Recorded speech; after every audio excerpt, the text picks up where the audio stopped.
Hello and welcome to Eva's House of Spirit. I'm Eva, and today I'm going to talk about making candle magic work a little faster. Okay, the first most obvious thing is to consider the fact that it's not the size of the candle, but the intention and the focus you put into your work. The most obvious thing you could do, knowing this, is work birthday candles. For situations where time is of the essence, or you need things to go faster, you need to intervene because things are, let's say, already in motion, and you need to intervene because time is not necessarily on your side. A birthday candle burns very quickly. Again, it's not the size of the candle, it's the intention and the focus that you put into it. This would be a great option for situations where you need your magic to work fast. Another option, alternately, is to work Hanukkah candles. Just to show you the size relationship between the two, that's the birthday candle, that's the Hanukkah candle. These burn very quickly. But this, the Hanukkah candle, is still a little smaller than a chime candle. Chimes take a bit longer. Hanukkah candles, they burn fairly quickly because they're very skinny, they're very small. So they're a good option as well for fast work. But birthday candles are probably the easiest to find and the most economical, most times of the year. Depending. I mean, Hanukkah candles come in all colors, which is nice. Sometimes they even have multiple color schemes, which is really, really cool if you want to get a little fancier. But then birthday candles, too. There's a lot of fancier ones out there these days. Sometimes you can even get them shaped like different things, So, yeah, these are some options. Think Hanukkah candles or birthday candles.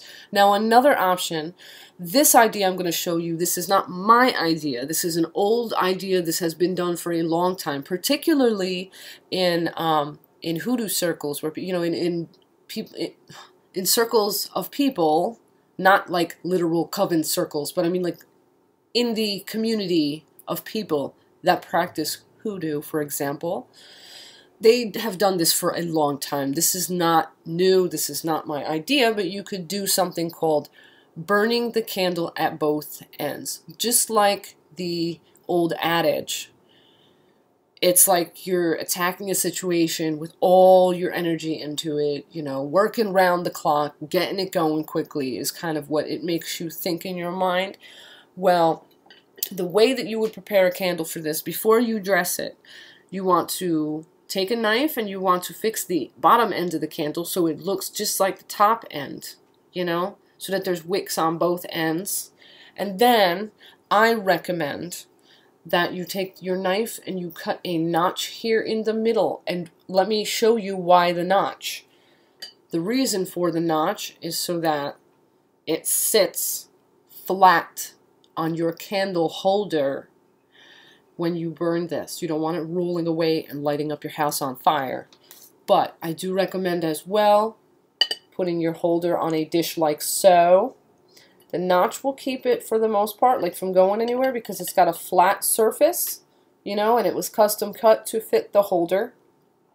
Please do not leave a candle like this in particular burning unattended, because if something happens, your cat comes along, knocks it over something, or God forbid lights your tail on fire, holy crap, you got problems if that happens. So make sure, or if you have small children too. But, accidents happen, things can happen, so make sure, especially because this is not like solid in a holder, it's just kind of laying on there a little bit, flat, but still it's just kind of balanced on there. You want to make sure you keep an eye on this. This is not something I would recommend doing when you're not home to watch it. I really wouldn't recommend something like that. So make sure that if you're going to burn the candle at both ends like so, you're there to make sure it's okay, Safety first. You don't have to use a long taper like this either. You can use a candle that's maybe half of this size, kind of like just a little one. Like imagine if it was only like maybe that long. You know, it doesn't matter how long or how big your candle. It's what you put into it. So, you know, this idea, or the birthday candle, or the Hanukkah candle, like, these are some options you may want to consider in terms of choosing the candle or preparing the candle that you're going to work. And again, after you would, you know, carve the end of the candle and put in the notch, then you can proceed to fix your candle, you know, charge it, put oils, sprinkle some herbs, whatever you need to do, you know, then you could go on and burn it for your cause that you need to move quickly on. Certain situations do require quick action. And then finally, I want to share with you 2 herbs that you probably have in your house right now that can help you to speed up and heat things up.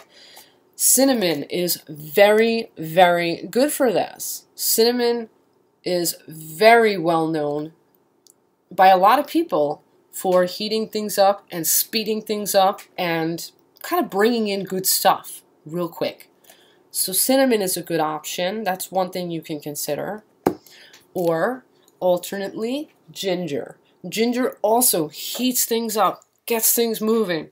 You know, you can either use just the cinnamon, or you can use a combination of cinnamon and ginger.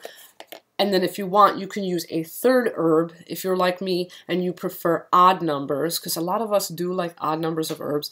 You can use a 3rd herb that is specifically for whatever your intention or cause. Like, for example, if you're working, let's say, love, you know, maybe you could do cinnamon, ginger, and like rose. Or if you're doing money, maybe cinnamon, ginger, and like basil or something like that, or some other herb that has prosperous, you know, connotations.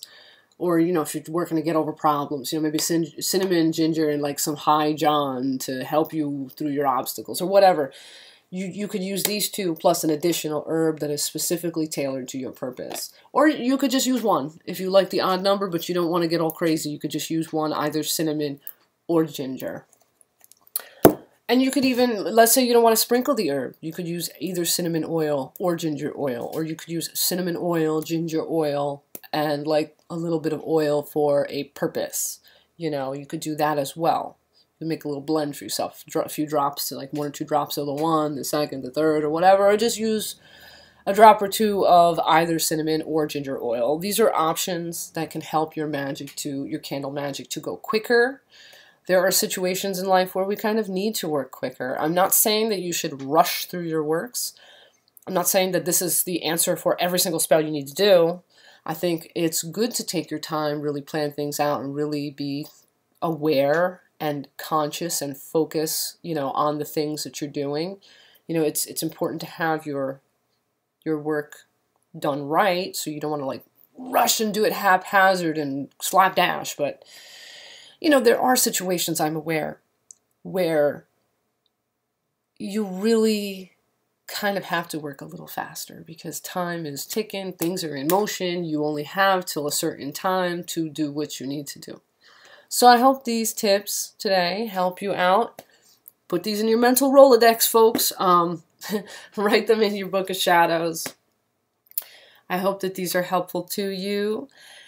And if you have any other things you want to add, ideas, tips, tricks you want to mention, you can either do a VR, you know, for, you know, on the subject of speedy candle magic, or you can comment below in the comment box. Share, you know, we'll learn from each other. But yeah, I hope this is beneficial to you. That said, blessed be and Ashe. Have a great day. Happy St. Patty's Day, by the way, because today is St. Patty's Day. And stay awesome. I'll see you all next time. Bye-bye for now.